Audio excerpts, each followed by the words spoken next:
Hello bachcho, let's see the question. The question is, the diagram shows the structure of a fungal cell with different parts labeled as A, B, C and D. Which of the following statements are true regarding the fungal cell structure? तो हमें यहाँ पे fungi का एक cell structure जो है वो दे रखा है और हमें यहाँ पे A, B, C, D को आइडेंटिफाई करके जो करेक्ट ऑप्शंस है, मतलब जो करेक्ट स्टेटमेंट है वो हमें यहाँ पे बताना है. Option 1 is 1 and 2, option 2 is 3 and 4, option 3 is 1, 2 and 4 and option 4 is 2, 3 and 4. तो यहाँ पे अगर हम लोग देखें तो सबसे पहले लिखेंगे इस क्वेश्चन का की कंसेप्ट. तो यहाँ पे हम लोग की कंसेप्ट में बात करेंगे about 5 kingdom system of classification which was given by R H. Whittaker. तो आर.एच. विटाकर ने 5 किंगडम सिस्टम ऑफ क्लासिफिकेशन को दिया था एंड फंगस जो था यानी कि जो फंजाई था it was a unique kingdom. तो हम लोग बोल सकते हैं दैट द किंगडम फंजाई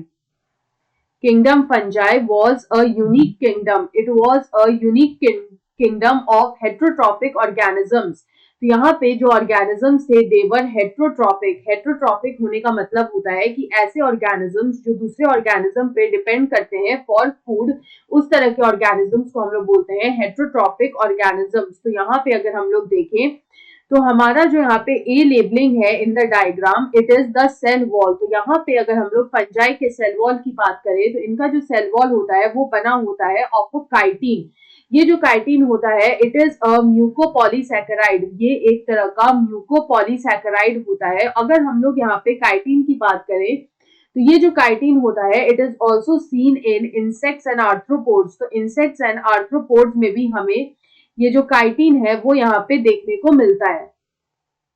उसके बाद अगर हम लोग बी लेबलिंग को देखें तो यहाँ पे जो बी लेबलिंग है it is the reserve food material. तो यहाँ पे जो रिजर्व फूड मटेरियल होता है इन फंजाई वो हमें देखने को मिलता है. तो यहाँ पे अगर हम लोग बात करें अबाउट रिजर्व फूड तो यहाँ पे जो रिजर्व फूड होता है वो होता है in the form of glycogen and oil. So reserve food is seen in the form of glycogen and oil in fungi. उसके बाद अगर हम लोग सी लेबलिंग को देखें तो यहाँ पे जो सी लेबलिंग है इट इज माइटोकॉन्ड्रिया. तो यहाँ पे जो माइटोकॉन्ड्रिया है इसको हम लोग बोलते हैं power house of the cell. तो definitely it is associated with providing energy to the fungi. ये फंजाई को एनर्जी प्रोवाइड करता है. उसके बाद अगर हम लोग लास्ट लेबलिंग देखें तो यहाँ पे जो डी लेबलिंग है वो हम लोग देख सकते हैं it is the nucleus. D is the nucleus. तो यहाँ पे जो न्यूक्लियस है वो प्रेजेंट है. तो अगर हम लोग बात करें अबाउट ए सेप्टेट हाइफी की तो जो ए सेप्टेट हाइफी होता है वो ऐसा हाइफी होता है जिसमें सेप्टा जो होता है वो एब्सेंट होता है. तो इस केस में जो हाइफी होता है वो हमेशा मल्टी न्यूक्लिएट होता है. इट इज मल्टी न्यूक्लिएट होने का मतलब है कि मोर देन वन न्यूक्लियाई जो होता है वो प्रेजेंट होता है. अगर हम लोग यहाँ पे सेप्टेट हाइफी की बात करें तो जब हाइफी सेप्टेट होता है मतलब जब उसमें सेप्टा प्रेजेंट होता है तो इट कैन बी यूनिन्यूक्लिएट, और इट कैन बी मल्टीन्यूक्लिएट. यहाँ पे दोनों पॉसिबिलिटीज होती है. इट कैन बी यूनिन्यूक्लिएट और इट कैन बी मल्टीन्यूक्लिएट. तो यहाँ पे दोनों पॉसिबिलिटीज हमें इस केस में देखने को मिलता है. तो यहाँ पे अगर हम लोग एक एक करके स्टेटमेंट्स को देखें तो यहाँ पे फर्स्ट स्टेटमेंट में लिखा है A contains mucopolysaccharide which are also present in the exoskeleton of insects and crustaceans. Crustaceans जो होते हैं दे बिलोंग टू आर्थ्रोपोडा. तो यहाँ पे ये स्टेटमेंट जो है वो हमारा करेक्ट हो जाएगा विच इज ट्रू. उसके बाद सेकंड में लिखा है they are usually more than one in number in case of a septate hyphae. तो यहाँ पे ये स्टेटमेंट भी ट्रू है. ए सेप्टेट हाइफी के केस में हमें मल्टी न्यूक्लिएट कंडीशन देखने को मिलता है. C is carotenes and xanthophylls are present in C which harvest light energy for photosynthesis. तो ये फॉल्स हो जाएगा.